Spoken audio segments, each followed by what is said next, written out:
આજની ધર્મકથા. પ્રણામ. મહાઅમાત્ય ચાણક્ય અને ચાણક્યના આધારે જે એક બાળકનું ભાગ્ય છેક સમ્રાટ બનવા સુધી ખેંચાયું તેવા ચંદ્રગુપ્ત. આ બંનેનું જોડાણ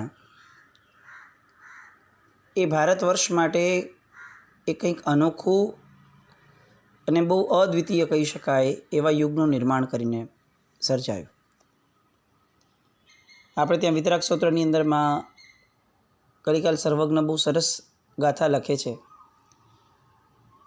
કે એક ગીતાર્થ આચાર્ય ભગવંત અને એક શ્રદ્ધાવંત શ્રાવક, આ બંને ભેગા થાય તો કઈ વસ્તુ એવી છે જે અશક્ય બને, અને આ બંનેનું મળવું એ આ જગત માટે ને આ જૈન શાસન માટે બહુ જ ઉપયોગી બને છે. શ્રાદ્ધ શ્રોતા સુધીર વક્તા. આજે આપણે ત્યાં બંનેઓની કમી વર્તાય. ક્યાંક શ્રાદ્ધ શ્રોતા છે તો સુધીર વક્તા નથી, અને જ્યાં સુધીર વક્તાઓ છે ત્યાં શ્રાદ્ધ શ્રોતા નથી. અહીંયા બંનેઓનું મિલન થયું અને એના કારણે ભારત વર્ષની ઉજ્જવળ પરંપરા એનો પ્રારંભ થયો.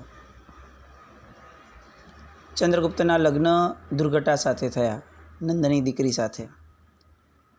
એટલે નંદવંશ જે અત્યાર સુધી જૈન મતને પાળતો હતો, જે દુર્ઘટાએ પણ સ્વીકારેલો હતો, એ જૈન મત હવે ચંદ્રગુપ્તએ પણ સ્વીકાર્યો. પ્રજાને હાશકારો થયો, કારણ કે બહુધા જૈન મતને પાળનારી પ્રજા અલબત્ત બીજા ધર્મોને પણ ઉચિત ન્યાય તો મળતો જ હતો.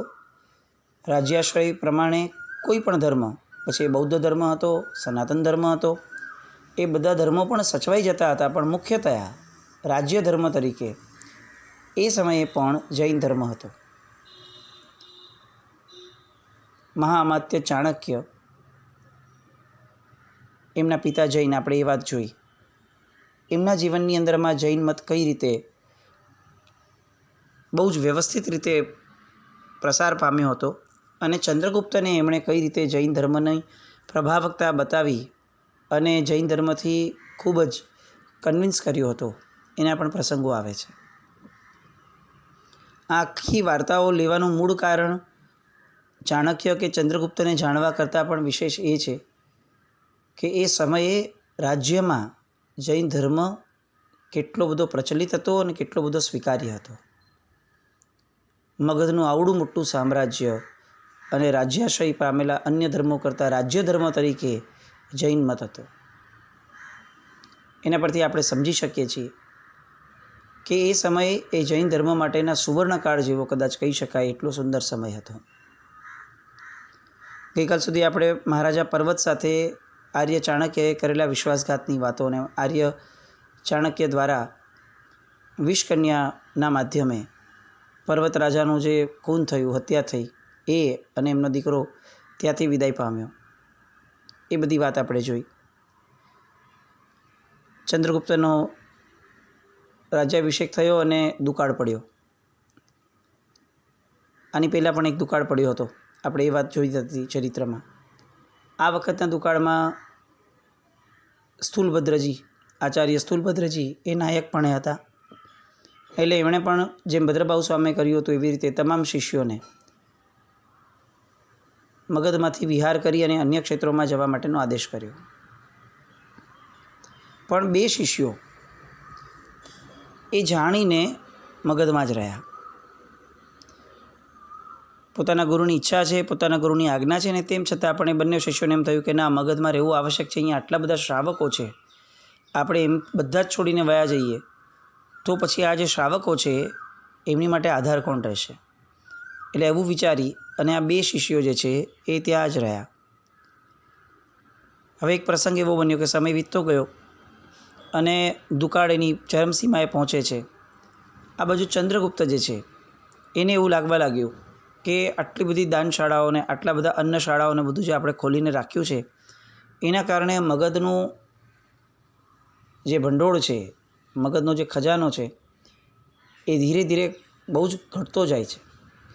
એટલે હવે પ્રજા પોતાની મેળે પોતાનું જીવન જીવે એવું વિચારી અને આવી અવળી મતિ દ્વારા એણે રાજ્યમાં આદેશ કર્યો કે આપણી જેટલી પણ અન્નશાળાઓ ચાલે છે એ બધી જ અન્નશાળાઓ, ભૂખ્યાઓને જે મફતમાં આપણે બધાને અનાજ આપીએ છીએ એ બધું જ બંધ કરો.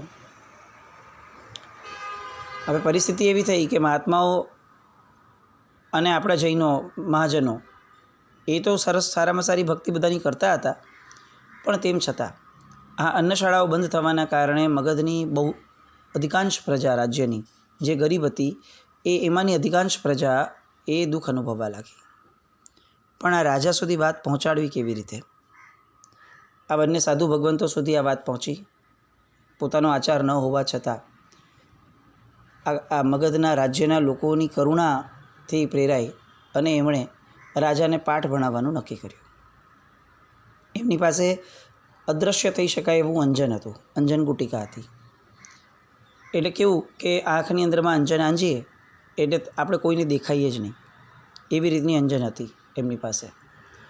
બંનેવે પ્રયોગ કર્યો યુક્તિપૂર્વકનો કે જ્યારે ચંદ્રગુપ્ત જમવા બેસે એ સમયે આ લોકો આંખમાં અંજન લગાડી ઉપાશ્રયથી નીકળે અદૃશ્યપણે અને સીધા મહેલની અંદરમાં ચંદ્રગુપ્તનું જમવાનું જ્યાં છે ત્યાં પહોંચી જતા. અને ત્યાં પહોંચ્યા પછીથી ચંદ્રગુપ્તની થાળીમાંથી પોતે ખાવા લાગે. થાળીમાં પીરસાયેલું અનાજ ચંદ્રગુપ્ત જુએ છે કે આ ઘટતું જાય છે, પણ એને સમજાતું નથી. એ કઈ રીતે કોઈને કહે કે જો આ એની મેળે ઘટતું જાય છે, હું નથી વાપરતો, કારણ કે આ તો અદૃશ્ય છે ખાવાવાળા. ચંદ્રગુપ્તને સમજાતું નથી કે શું થાય છે.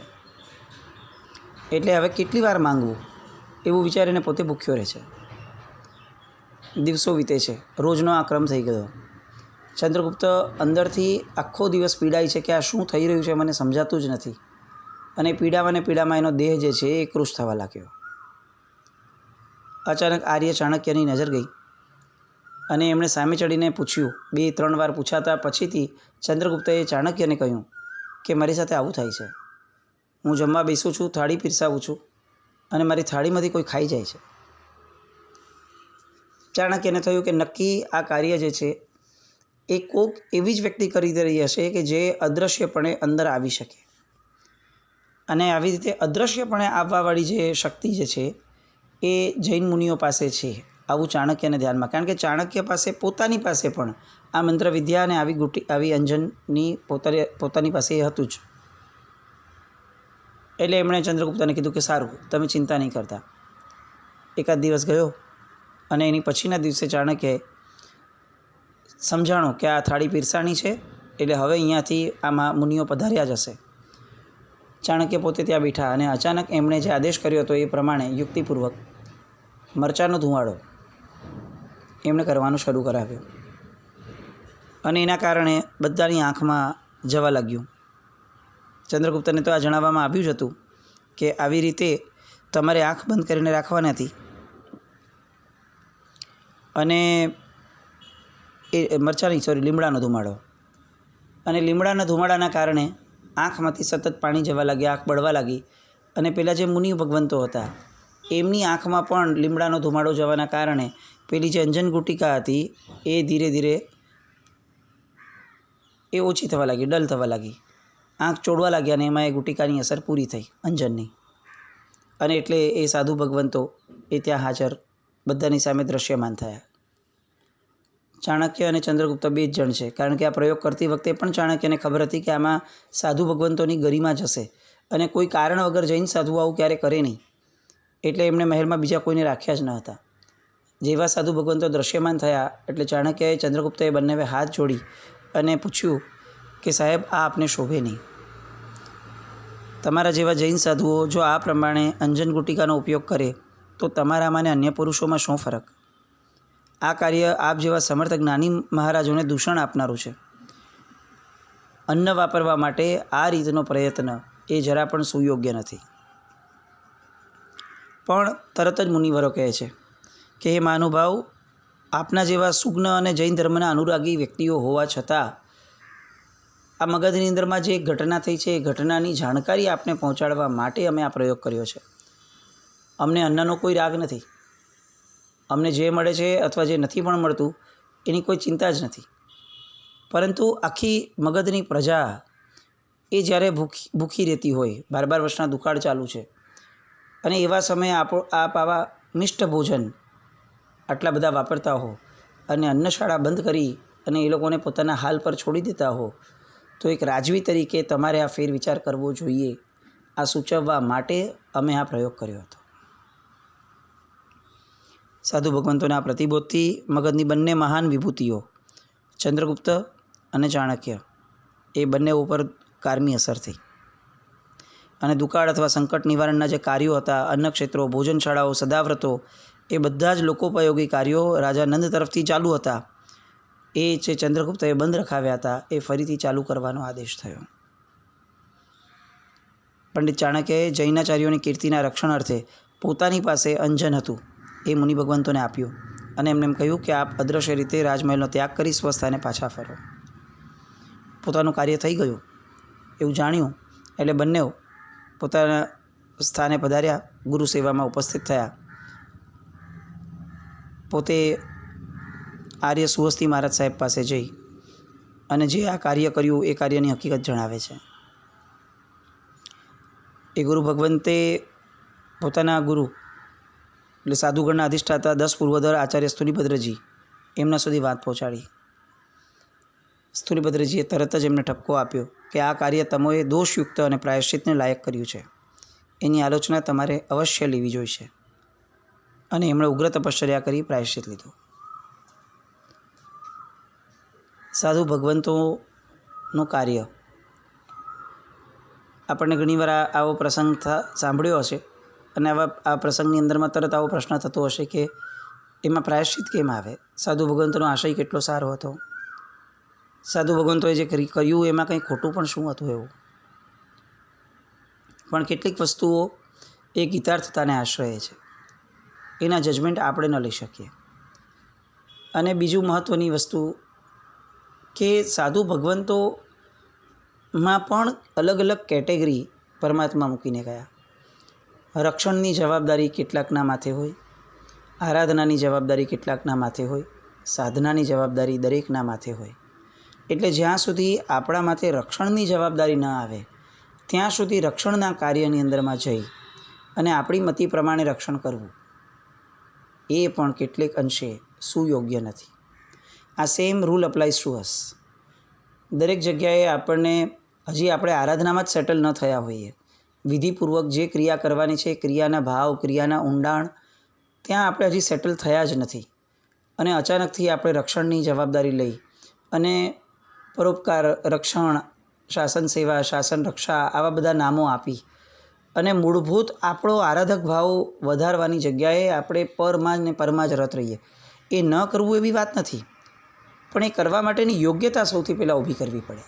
કારણ કે અયોગ્ય વ્યક્તિ એ યોગ્ય કાર્ય કરીએ ને તો છતાં પણ એનું પરિણામ અયોગ્ય આવે. એટલે સૌથી પ્રથમ આપણે ત્યાં યોગ્યતાની કિંમત છે. દરેક વ્યક્તિ દરેક કાર્ય ન કરી શકે. સંઘ ચાલતો હોય તો કેટલાક નિમેલા ટ્રસ્ટ મંડળ અથવા કમિટી મેમ્બર્સ હોય કે જે લોકોની સૌથી પ્રથમ જવાબદારી હોય, એ જવાબદારી નિભાવવા માટે એ લોકો આગળ વધે એ યોગ્ય છે. પણ સંઘનો દરેક વ્યક્તિ જો વ્યવસ્થા કરવા વહી જશે અને હું પણ શાસન સેવા કરીશ આવું વિચારી અને તંત્રના પાલનની જગ્યાએ પોતે એક નવું તંત્ર ઊભું કરશે તો એ શાસનની સેવા ઓછી અને કદાચ યોગ્ય પરિણામ ન આવે એવું દુષ્કૃત્ય થઈ જતાં વાર ન લાગે.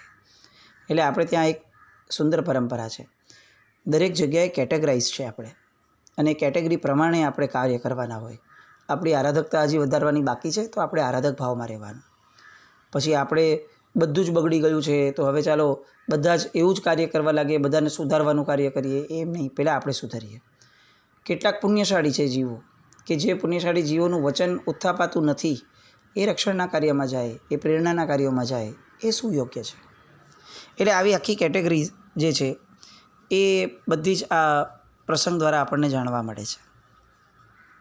હવે આ પ્રસંગ પછીથી ચાણક્યને એવું લાગ્યું કે આ તો મહાત્મા હતા, મહાત્મા આવી રીતે કરે આપણને પાઠ ભણાવવા માટે ત્યાં સુધી બરાબર છે, પણ આવી રીતે ચંદ્રગુપ્તનું જીવન એની અંદરમાં કોઈ આવીને વિષ ભેળવી જાય તો શું? તો એનું જીવન ટૂંકાઈ ન જાય? અને આ ભયના કારણે આ પ્રસંગ પછીથી આર્ય ચાણક્યએ ચંદ્રગુપ્તના જે રસોઈયા હતા એને બોલાવી અને જણાવ્યું કે તમારે આજથી ધીમે ધીમે નાના નાના પ્રમાણની અંદરમાં વિષનો પ્રયોગ ચંદ્રગુપ્તના ભોજનમાં કરવાનો, કે જેના કારણે રોજ થોડું થોડું વિષ ખાવાના કારણે કોઈક એના ભોજનની અંદરમાં વિષ ઉમેરી પણ દેશે તો પણ એનું મૃત્યુ નહીં થાય. બંનેનો પ્રયોગ ચાલુ થયો અને આ વાતની કોઈને જાણ ના કરી. પ્રસંગ એવો બન્યો કે મહારાણી દુર્ઘટા એ ગર્ભવતી હતા અને કેટલાક સમય જતાં એમને આવી ઈચ્છા થઈ કે હું રાજાની સાથે ભોજન કરું. આવો દોયલો ઉત્પન્ન થયો. એક પત્ની માટે પતિ સાથે ભોજન કરવું એ કોઈ બહુ મોટી ઘટના નથી. એટલે એકદા અચાનક જ એ પોતે ચંદ્રગુપ્ત જ્યાં જમતા હતા તે ખંડમાં પધારી અને પીરસ્યું અને અચાનકથી ચંદ્રગુપ્તનું પણ ધ્યાન ન જાય એવું અચાનકથી એમણે એ થાળમાંથી કેટલીક વસ્તુઓ લઈને પોતે આરોગી. ચંદ્રગુપ્તને પણ એ સમયે ક્લિક ન થયું કે પોતે જે વાપરી રહ્યા છે તેની અંદરમાં નાનો નાનો વિષનો પ્રયોગ છે. પોતે રોજ વાપરે છે એટલે પોતાને વાંધો નથી આવતો, પણ અચાનક જો કોઈ વાપરશે તો એને વિષનો પ્રયોગ ભારે પડશે, અને એમાં પણ ગર્ભવતી રાણી.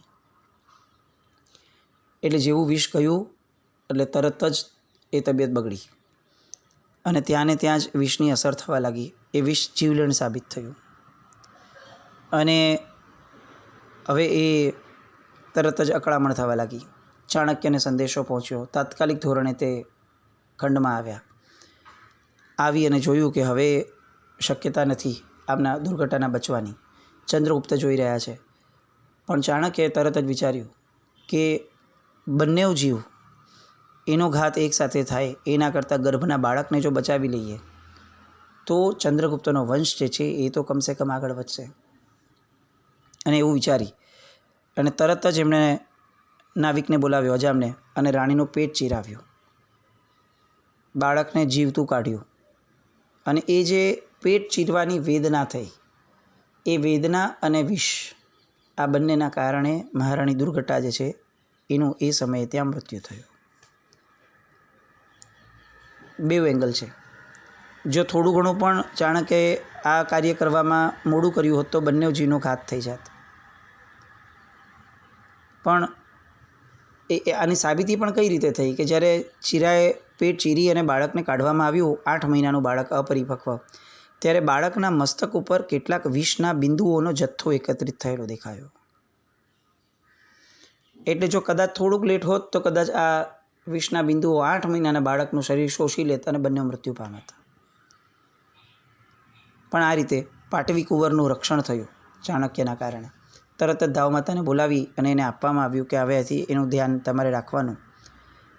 પણ એ જે બાળક હતો એના મસ્તક ઉપર જે વિષ બિંદુઓ જ્યાં જ્યાં પડ્યા હતા ત્યાં એને વાળ ન આવ્યા જીવનભર માટે. અને એ વિષના બિંદુઓ દ્વારા એનું પ્રથમ દર્શન થવાના કારણે એ બાળકનું નામ બિંદુસાર એવું રાખવામાં આવ્યું. આ રીતે બિંદુસારનો જન્મ ઈસવીસન પૂર્વે 315માં થયો. આ ઐતિહાસિક ઘટનાની નોંધ જૈન ગ્રંથોમાં પણ આ રીતે જ છે અને અજૈન ગ્રંથોએ પણ બિંદુસાર જે છે એના જન્મની જે ઘટના છે, પ્રસંગ છે, એને આ રીતે જ વર્ણવ્યો છે. હવે આ બાજુ સિકંદરનું મૃત્યુ થાય છે, સેલ્યુક્સની સાથે સંધિ થાય છે. અલગ અલગ જગ્યાઓએ ચંદ્રગુપ્ત અને સેલ્યુક્સ જે છે એની વચ્ચે સંધિના અલગ અલગ નિયમો થાય છે. અને એમ કરતાં હિન્દુકુશ પર્વત સુધી ચંદ્રગુપ્તનું રાજ્ય પ્રવર્તાયું.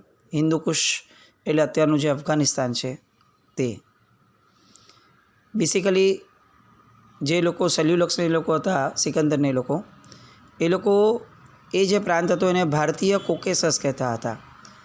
એમાંથી નામ અપભ્રંશ થતાં હિન્દુકુશ આવું નામ પડ્યું છે. હિન્દુકુશ આજે પણ આપણે જોઈ રહ્યા છે કે તાલિબાની લોકોના હાથમાં જે અફઘાનનો પ્રદેશ છે એ મૂળમાં ચંદ્રગુપ્ત રાજાનો આધિપત્યવાળો પ્રદેશ, જ્યાં જૈન ધર્મ ખૂબ ફૂલ્યો ફાલ્યો હતો એવો એ પ્રદેશ.